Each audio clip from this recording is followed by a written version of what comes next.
Before.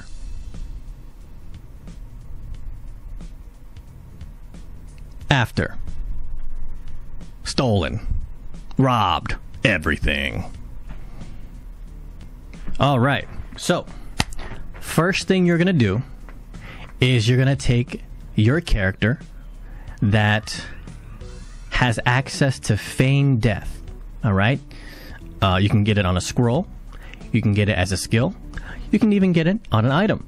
But it is important that the character that you use feigned death on the NPC is the one that you trade money over. And the reason why I'm giving 5,000 gold to Damon over here is so we can get him into the green. And the easiest way to get NPCs into the green, which means they're an ally, which means you can cast spells on them, is by giving them money. Now, he's already in the green because I've been stealing from his ass since Act 1, okay? So for me, I don't have to do this. But for you, for any new NPC that you want to rob, you got to make sure they're in the green. So that's the first thing, okay? Next thing you're going to do is you're actually going to buy all the items that, for me, are purple and up. The items that are purple and up are normally valued very high, and the higher an item is valued, the harder it is to steal. And sometimes there are DCs that are way too high to pass, and you're never going to pickpocket them, even when they're feigned death. So I like to just buy the expensive stuff, and normally that's the purple stuff and the expensive scrolls. So I'm just going to go and buy these, whatever. Again, it doesn't matter how much money you're spending or how much money they have, because once you buy all the stuff that you want or that you can afford, and that's too hard to pickpocket, we're going to go back to the barter, okay? And we're going to scroll down, and here's all his money. And all we're going to do is we're going to shift, left click, drag, and we're going to halve it. We're going to keep halving it all the way. I like to put it under 1,000. That makes it easy to pickpocket. But I mean, it's just the lower the number is, the easier it is to pickpocket. I don't know the thresholds, but I like to put everything under 1,000. It just makes it easy, and it's not too much work. Boom. Now we have stacks of 1,000. This is 15,000. And we're going to go ahead and take all this money back, plus all the items. Okay? Next thing we're going to do is we're going to turn on turn-based mode. Bang. Alright. Now, with your sneaky deaky character that's going to pickpocket, you're going to have them cast Fog Cloud. Boom. Next, with your character that is friendly with the NPC that you're going to use Feign Death on, go ahead and do that.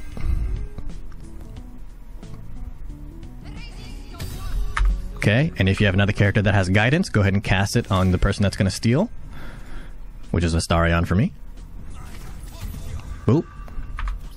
Okay, and of course, if you haven't already, you want to activate your Mark of the Shifter buff, which only costs a ritual spell Disguise Self, which gives us another 1d4 to our sleight of hand checks. Okay, and then of course we're going to hide here, because in order to pickpocket someone, you got to be crouching or you got to be hiding. So boom, and then we just go to end turn.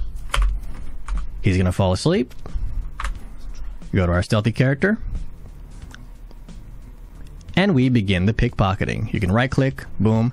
Okay, so before I start pickpocketing him, the reason why we do all of this, we fog cloud, we feign death. So the fog cloud makes it so no one around us can see that we're stealing from this guy. Because if a guard sees you, or if someone sees you, they're going to tell on you, and then the guards might fucking attack you or take you to prison. And we don't want to deal with all that. All right, this is this method right here is definitely the easiest and safest way to not have to deal with the NPCs at all. All right, and because he's asleep, he's not going to notice. Even when he wakes up and we take everything from him, he's going to act like it's a normal ass day.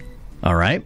And because he's feigning death, it is possible, even with advantage, even with all our buffs here to our stealth or to our sleight of hand, even if we do fail a check it doesn't matter because he's sleeping. So we have 9 turns of succeeding all of our sleight of hand checks to be able to steal every single item off of this character. And that's why we use this method, okay? There are easier, faster methods, sure, but this is the most safe. And because it doesn't matter if you fail, it's probably the fastest anyway. So let's go ahead and start stealing this guy. In fact, I'm gonna probably go ahead and fast forward this part of the video so we don't have to go through all the items. So, bam. So see right here, we failed a sleight of hand check, even on a very easy to steal item, just because even if we have advantage, you can get very unlucky in this game. But it doesn't matter. All we do is end the turn. All we do is end the turn. Okay. And we still have 8 more turns of feigned death plus 8 turns of fog. So we can just keep stealing. Alright. Fast forward, continue.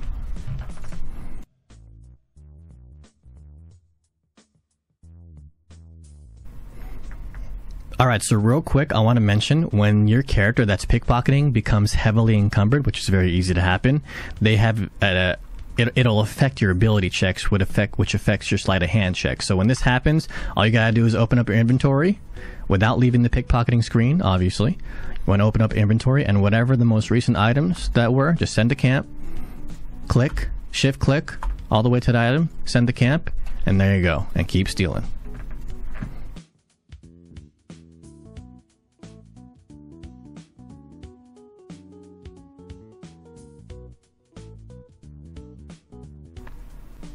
And there we go. We have officially stolen everything off of Damon. His money, his items, and his pride. Now, let's go and end. Let's go and end here. Let's go and wake his ass up. Alright. Let's go ahead and help him up. Okay. He walks out of the fog cloud, and look! Now, normally when you pickpocket an awake character, they start complaining. They start saying, someone robbed me, someone robbed me. They call the guards, they call the SWAT, and all the items that you just stole might have to be returned, or you have to attack the city, or you have to go to prison, something like that. But look, he wakes up, walks out of the fog cloud, and goes right back to work. Even if we stole everything off of his person. Okay? And there you go. And let me go and show you guys my inventory. All right, so you can see here I have 140,000 gold. All right, and I have all the scrolls in the goddamn world.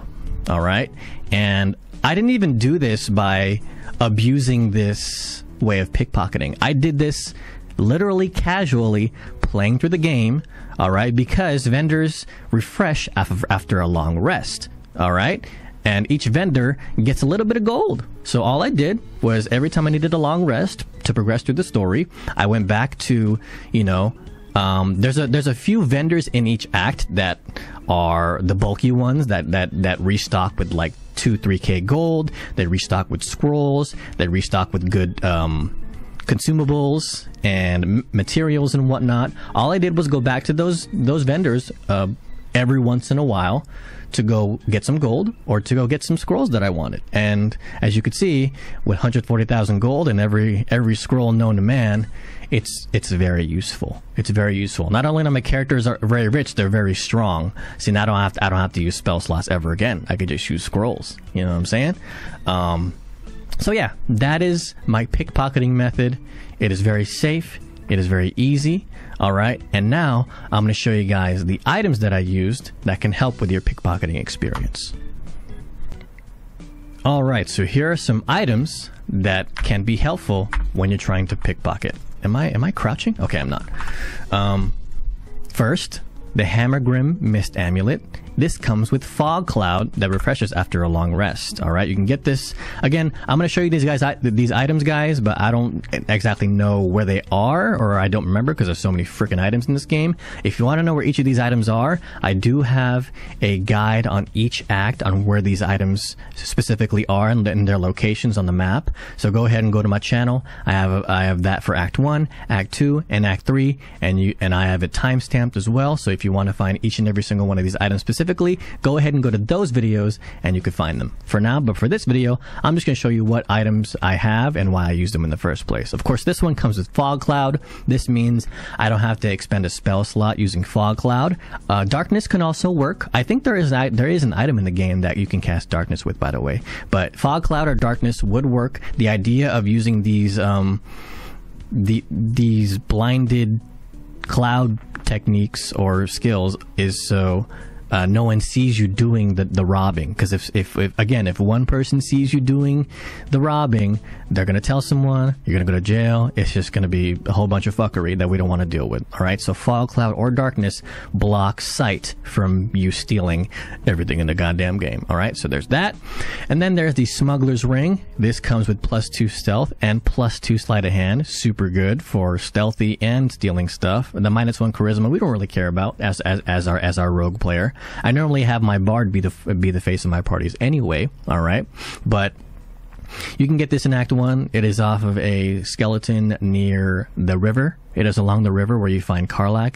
The skeleton's kind of hard to spot. It's inside of a bush. Again, if you want to know exactly where it is, go to my Act 1 video. But of course, this comes with +2 stealth of hand, and any bonus that we can get to our stealth of hand is great because it makes stealing stuff that much easier, all right? The next ring I use is the Shapeshifter's Boon Ring. While shapeshifting or disguising yourself, gain a 1d4 bonus to all checks. That includes sleight of hand. All right, and you can get this off of the Strange Ox that you see in Act 1, Act 2, and Act 3. I would suggest not killing the Strange Ox, all right, until you reach Act 3, because their inventory just gets better and they get stronger. You know what I'm saying? So you can get more out of the Strange Ox by waiting till Act 3 to kill it.